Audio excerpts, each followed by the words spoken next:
సత్యకుమార్ యాదవ్ అనే నేను శాసనం ద్వారా నిర్మితమైన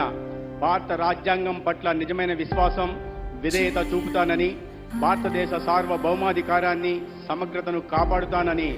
ఆంధ్రప్రదేశ్ రాష్ట్ర మంత్రిగా నా కర్తవ్యాలను శ్రద్ధతో,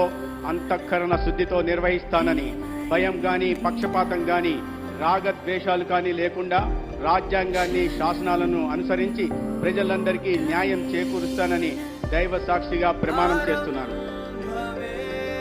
సత్యకుమార్ యాదవ్ అనే నేను ఆంధ్రప్రదేశ్ రాష్ట్ర మంత్రిగా నా పరిశీలనకు వచ్చినా లేదా నాకు తెలియవచ్చిన ఏ విషయాన్ని నా కర్తవ్యాలను సక్రమంగా నిర్వహించేందుకు అవసరమైన మేరకు తప్ప ప్రత్యక్షంగా గాని పరోక్షంగా గాని ఏ వ్యక్తికి లేదా వ్యక్తులకు తెలియపరచనని లేదా వెల్లడించనని దైవ సాక్షిగా ప్రమాణం చేస్తున్నాను.